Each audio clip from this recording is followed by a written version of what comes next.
Welcome to Leadership Moments. In every great leader's life, there are pivotal moments that shape their character, test their resilience, and awaken their vision. Together, we'll uncover the invaluable lessons hidden within these transformative moments. Today, my co-host Tracy Ann and I are going to tackle a fascinating topic that every leader should be aware of: recency bias. This cognitive bias can significantly impact your decision-making and strategic planning. Recency bias is essentially the tendency to weigh recent events more heavily than earlier events, which can skew a leader's perspective, possibly causing leaders to overemphasize recent successes or failures. Absolutely, Stacey. Let's take a closer look at recency bias. First of all, it's a psychological quirk we all have, where we remember the most recent information the best. It's like the new kid on the block, stealing the spotlight from the old timers, regardless of their relevance. It's a bit unfair, isn't it? Yeah, it does feel that way sometimes for sure. Now, this isn't just a theoretical concept. It's backed by numerous studies in cognitive psychology and behavioral economics. For example, a study in the Journal of Behavioral Decision Making revealed that investors are more likely to believe the market will continue to perform well if they've recently seen financial gains.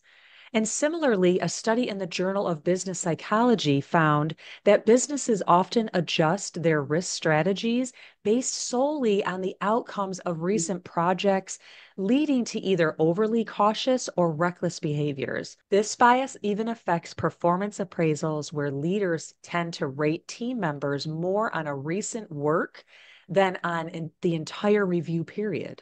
Yeah, those are perfect examples. Another is in marketing. Recency bias can lead firms to focus on strategies that recently have generated buzz, but potentially neglecting established channels that provide steady returns.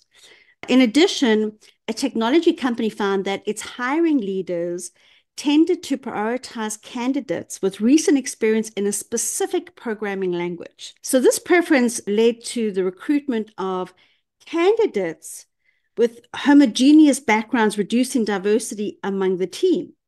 So you can see that recency bias doesn't just affect financial decisions or performance. It really impacts all areas of leadership and management, from hiring decisions to strategic planning, crisis management. Recognizing recency bias is the first step in mitigating its effects. So let's get a little more detail on why it actually occurs. Yeah, that's a great idea. Recency bias occurs in workplaces due to several psychological and cognitive behaviors. For example, we have memory and attention. Humans tend to give more weight to recent events because they are more easily remembered and still in our immediate attention. The human brain may prioritize recent information over older experiences when making judgments. We also have availability heuristics. People often rely on information that is readily available to them when making decisions.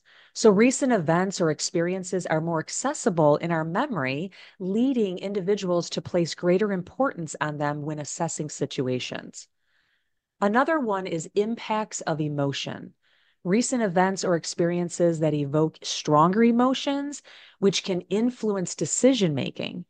So, emotionally charged events are more likely to be remembered and given undue weight when evaluating an individual's performance or behavior. Yeah, that's spot on. And other reasons that I can think of include short-term memory bias.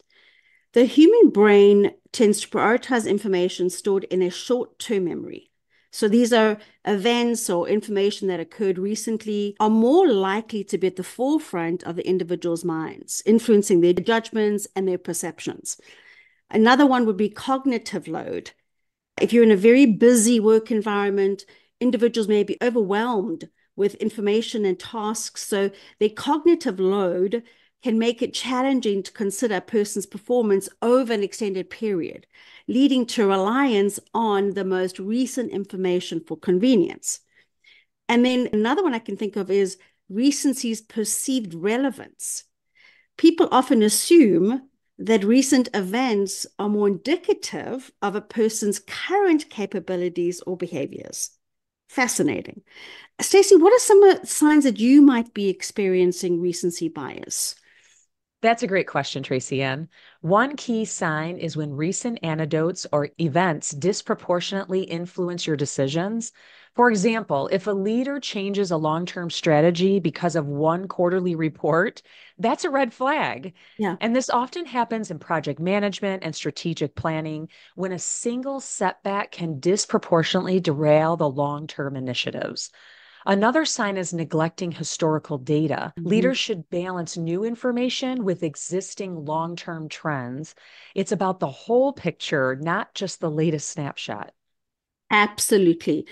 And in leadership, you're often required to forecast and plan, falling into the recency trap.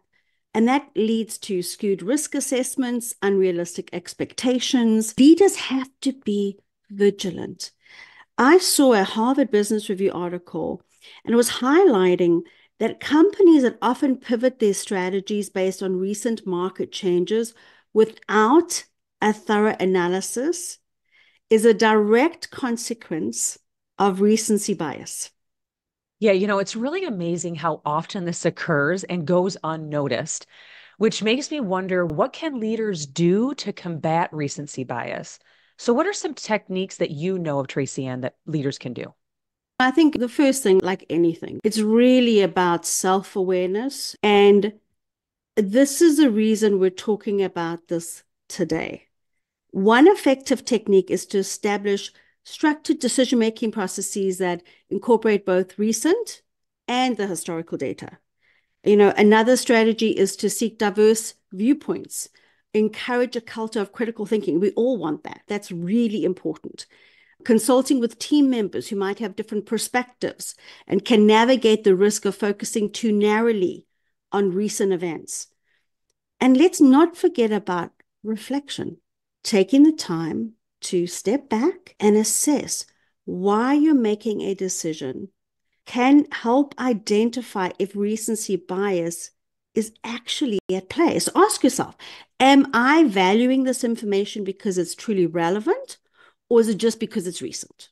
Yeah, those are some really good ideas. And to add on to the critical and thinking diverse perspective piece that you talked about, leaders should not be shy to ask people to actually play the devil advocate's approach during strategic Yeah. meetings. And also, regarding the data piece you mentioned, data analytics tools can assist leaders in visualizing long-term trends alongside recent data, providing a clearer picture that helps mitigate recency bias.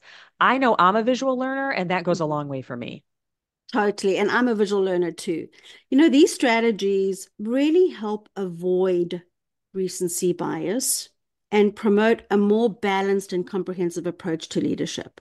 Understanding and managing recency bias is key to maintaining balanced, informed leadership. By blending historical data with recent insights, leaders can forge strategies that stand the test of time. So until next time, keep looking beyond the immediate and lead with a long-term perspective. Teach others about recency bias so they become cognitively aware, and together we can all make a difference. Yeah, and don't forget to subscribe to our podcast for more insights on effective leadership. And if you enjoyed today's episode, please leave us a review. We love hearing from our listeners. And that concludes another episode of Leadership Moments. We hope you found inspiration and valuable insights in what we shared today. Remember, leadership is not defined solely by titles or positions, but by the choices we make and the moments that shape us. Embrace the challenges that come your way. They may be the very moments that propel you toward greatness. We'd love to hear your thoughts and stories as well. Connect with us on our website at leadershipmomentspodcast.com or through social media on Instagram at tap_be the game changer. And Stacey Caster _. Remember, your leadership moment could be just around the corner, waiting for you to seize it. This is Stacey Castor, and what doesn't challenge you won't change you. This is Tracy Ann Palmer, and be the change you wish to see in the world.